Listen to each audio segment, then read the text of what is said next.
अस्सलाम वालेकुम, I am Ayesha Nasir, clinical dietitian at holistic care. आज की इस वीडियो में हम डिस्कस करेंगे कि दिन में एक खाना खाकर आप महीने में 10 किलो तक वज़न कैसे कम कर सकते हैं, यानी उमाद डाइट प्लान को, कि उमाद डाइट प्लान से महीने में 10 किलो वज़न कैसे कम किया जा सकता है। इंटरमिटेंट फास्टिंग पे मैंने एक पूरी वीडियो बनाई जिसमें मैंने इंटरमिटेंट फास्टिंग की टाइप्स बताई और उसमें मैंने बताया था कि जो पर्सनली मुझे सबसे बुरी और मुश्किल लगती है वो उमाद है। बिकॉज़ आप पूरे दिन में सिर्फ 1 घंटा खाना खा रहे हैं, उसमें सारे न्यूट्रिएंट्स एक तो पूरे नहीं होते, दूसरा आप बहुत ज़्यादा चिड़चिड़ापन फील करते हैं, एनर्जी लेवल लो हो जाता है। मगर फिर भी कई दफ़ा ऐसा होता है कि हमें इमरजेंसी में पेशेंट को इंटरमिटेंट फास्टिंग और स्पेशली उमाद पर लेकर आना पड़ता है। जैसे पिछले दिनों मेरे पास एक केस आया जिसमें पेशेंट ने बाहर से आना था पाकिस्तान, IVF की उन्होंने बुकिंग कराई हुई थी डॉक्टर के पास, फ़ीस पे की हुई थी और उसके बाद वापस जाके भी उनकी एक पूरी रूटीन थी। वो IVF की डेट इधर उधर नहीं कर सकते थे, तो उसी डेट को उनको IVF कराना है, मगर पेशेंट का वेट IVF के लिए ज़्यादा है। ऐसे केसेस में पेशेंट यूजली ख़ुद को स्टार्व करने लग जाता है। उसकी निस्बत बेहतर है कि उमाद पे रहें और जितना हो सके हम पेशेंट को खिलाएं उस 1 घंटे के अंदर अंदर, ताकि न्यूट्रिएंट डेफिशिएंसीज उतनी ना हो जितनी पेशेंट खुद अपने साथ कर रहा था। मगर उमाद एक ऐसा लाइफस्टाइल है जिसको आप पूरी उम्र के लिए हरगिज़ अडॉप्ट नहीं कर सकते और ना ही इसको आपको अडॉप्ट करना चाहिए। इमरजेंसी में तो समझ आता है, लेकिन इसको लाइफस्टाइल का आप हिस्सा नहीं बना सकते।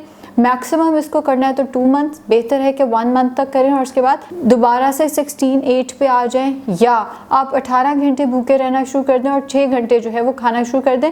मतलब आपने इंटरमिटेंट पे ही रहें, लेकिन अपनी विंडो जो है वो आहिस्ता आहिस्ता बढ़ाना शुरू कर दें। इंटरमिटेंट की जो सबसे अच्छी टाइप है, जो पर्सनली मुझे पसंद है, वो 16-8 है। अब अगर आप उमाद से और आप में हिम्मत है कि आप पूरे 24 घंटे में सिर्फ 1 घंटे खाना खाएं, तो आप उमाद से वेट लॉस कर सकते हैं। अब उमाद का आपने विंडो क्या चूज़ करनी है वो डिपेंड करता है आपकी अपनी फिजिबिलिटी पे।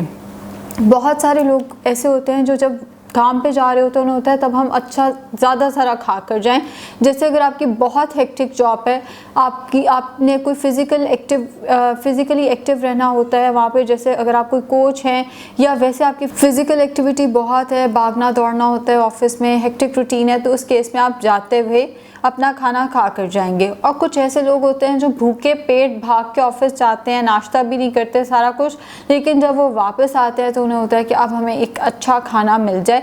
वो ऑफिस में जितना मर्जी खा ले, उन्हें घर आकर रोटी चाहिए होती है। तो जो विंडो, जो रूटीन आपके हिसाब से फीजिबल है, आप दोनों तरह से इसको कर सकते हैं। अब उमाद का वो जो 1 घंटा आपको मिल रहा है उसमें आपने मैक्सिमम खाना है। मैक्सिमम खाने से मुराद ये नहीं है बर्गर पिज्ज़ा सब कुछ खाने हैं, उसमें आपने मैक्सिमम हेल्दी न्यूट्रिएंट्स लेने हैं ताकि डेफिशिएंसी भी आपको किसी चीज़ की ना हो। सबसे बेहतर उसमें यह आ जाता है कि आप घर आके 250 ग्राम रॉ वेजिटेबल सैलड खाएं। कच्ची सब्जियों का सलाद 250 ग्राम्स तक होना चाहिए।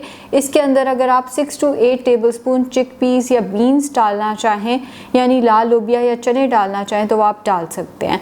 अगर आप बाहर रहते हैं और आप फेटा चीज़ इस्तेमाल कर सकते हैं, तो इसमें आप चंक्स ऑफ फेटा चीज़ भी डाल सकते हैं। उसके साथ आप लेंगे 60 से 80 ग्राम के दरमियान रोटी। शुगर के पेशेंट्स ने इस डाइट प्लान को प्लीज़ फॉलो नहीं करना, ना तो उमाद शुगर के पेशेंट्स के लिए, ना ये उन लोगों के लिए जिनका BP या शुगर किसी वजह से ड्रॉप करता है। अगर आपको कोई भी मेडिकल इशू है, आपने उमाद नहीं करना। अगर आप उमाद फिर भी ट्राई करना चाहते हैं तो एक दफ़ा अपने कंसल्टेंट से मशवरा कर लें। उमाद है उन लोगों के लिए जिनकी कोई मेडिकल हिस्ट्री ख़ास नहीं है, बस ओबेसिटी है। खैर 60 to 80 ग्राम्स आप उसके साथ रोटी लेंगे। अगर आप फीमेल हैं तो 60 ग्राम्स, अगर आप मेल हैं तो 80 ग्राम्स की रोटी होनी चाहिए। गंदम का आटा इस्तेमाल किया जा सकता है, जौ इस्तेमाल किया जा सकता है, बाजरा इस्तेमाल किया जा सकता है, बेसन इस्तेमाल किया जा सकता है, मकई, इवन मल्टीग्रेन आटा भी इस्तेमाल किया जा सकता है। रोटी पकने के बाद 60 या 80 ग्राम्स की होनी चाहिए। आटा या पेड़ा मैयर नहीं करना। उसके साथ आप ले लें गोश्त किसी भी फॉर्म में। इसमें आप रेड मीट भी ले सकते हैं, वाइट मीट भी ले सकते हैं। अगर आपको यूरिक एसिड का मसला है तो आप वाइट मीट जैसे मछली हो गई या चिकन हो गया, वो 200 ग्राम तक ले लें। अगर आपको यूरिक एसिड का मसला नहीं है तो आप 100 से 150 ग्राम तक रेड मीट का इस्तेमाल कर सकते हैं। वो कम से कम ऑयल में बना हुआ सालन हो सकता है, वो बेक्ड फिश हो सकती है, वो बेक्ड चिकन हो सकता है, वो बारबेक्यू हो सकता है, फॉर्म आप कोई भी रख सकते हैं, मगर उसमें ऑयल का इस्तेमाल कम से कम होना चाहिए। इसके साथ आपने 1 कप दही का ले लेना है और 1 मुट्ठी में जितने नट्स आते हैं वो ले लेने हैं।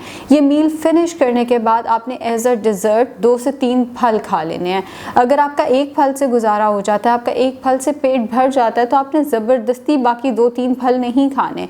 अगर आपका स्वीट टूथ है तो इसमें आप आम का इस्तेमाल कर सकते हैं, इसमें आप केले का और अंगूर का भी इस्तेमाल कर सकते हैं। अगर स्वीट टूथ है तो आप पूरा खाना खाने के बाद एंड पे मीठे की जगह पे 100 ग्राम तक कटा हुआ आम हो जाए या केला हो जाए या अंगूर हो जाए, उनको खा सकते हैं। या दूसरा फ्रूट लेना है तो आप 2 से 3 दूसरे फल भी ले सकते हैं। लेकिन अगर आपका पेट 1 फल से भर गया या आपका पेट जो है वो 40 ग्राम की 50 ग्राम की रोटी से भर गया है तो आपने उसको ओवर ईट नहीं करना। इसी तरह अगर आपसे दही नहीं खाया जा रहा, आपसे रायता नहीं खाया जा रहा, तो आप रायता रहने दें, या जो मैंने चिकपीस या बीन्स बोले थे कि आपने सैलेड में डालने, आप वो ना लें। अगर आपसे सैलेड ही नहीं खाया जा रहा तो आप वही पकी हुई सब्ज़ी जो है, कच्ची सब्ज़ी की बजाय उसी सब्ज़ी को पकाकर रेड मीट या वाइट मीट के साथ इस्तेमाल कर सकते हैं। जैसे आप भिंडी गोश्त का इस्तेमाल कर लें, या अरवी के साथ, अरवी मना नहीं है इस डाइट प्लान में, अरवी के साथ आप चिकन का या फ़िश का या मटन का इस्तेमाल जो है वो कर सकते हैं। किसी भी सब्ज़ी के साथ आप कॉम्बिनेशन में, इवन आलू भी मना नहीं है इसमें, तो किसी भी सब्ज़ी के साथ कॉम्बिनेशन में आप जो है वो गोश्त वगैरह का इस्तेमाल कर सकते हैं। इस उमार्ट का फ़ायदा ये होता है, जैसे मैं कहती हूँ केला, आम, अंगूर मना है, मेरे हर डाइट प्लान में होता है, बिकॉज मना नहीं होते, एक्चुअली उनकी क्वांटिटी इतनी कम होती है कि पेशेंट का उससे पेट नहीं भरता, जिसकी वजह से पेशेंट ज़्यादा खाता है। तो इसमें आपको केले, आम, अंगूर की, आलू की, हर चीज़ की कहीं ना कहीं एक हद तक इजाज़त मिल जाती है, जिसकी वजह से आपको किसी चीज़ की क्रेविंग नहीं होती। मगर फिर भी इसमें हेडेक हो सकता है, बिकॉज एनर्जी लेवल इनिशियल 2-3 दिनों में आपका ड्रॉप करेगा और आहिस्ता आहिस्ता आप इसके आदी होंगे। हेडेक हो सकता है, आपका एनर्जी लेवल वैसे लो हो सकता है। आपने पानी का इस्तेमाल इसमें ज़रूर करते रहना है। वॉक अगर आपको करनी है तो आप अपना फास्ट ब्रेक करने से बिल्कुल 30 मिनट्स पहले वॉक करेंगे, और बहुत तेज़ वॉक नहीं करनी, जैसे मैंने बताया एनर्जी लेवल इसमें ड्रॉप हुआ हो सकता है। अब जब आप फास्ट रख के बैठे हैं, जब 23 आवर्स आप कुछ नहीं खा सकते, उस केस में आप ग्रीन टी का इस्तेमाल कर सकते हैं, आप ब्लैक कॉफ़ी ले सकते हैं। अगर आपको बहुत भूख लग रही है तो आप 2 खाने के चम्मच इसबगोल पानी में डाल के उसका इस्तेमाल कर सकते हैं। 0 कैलोरी फूड आप कोई भी ले सकते हैं, लेकिन कोई ऐसी चीज़ जिसके अंदर बहुत ज़्यादा कैलोरीज़ हैं या जो आपको कार्बोहाइड्रेट देती है, उसका इस्तेमाल सख्ती से मना होता है। अगर आपका एनर्जी लेवल बहुत ड्रॉप कर रहा है तो आप 2 से 3 चिकन की बोटियों की यखनी पी सकते हैं अपने फास्टिंग विंडो में। आपने वो चिकन नहीं खाना, आपने जस्ट वो यखनी जो है वो इस्तेमाल करनी है, और उसमें थोड़ा सा पिंक सॉल्ट आप इस्तेमाल कर सकते हैं। शुक्रिया।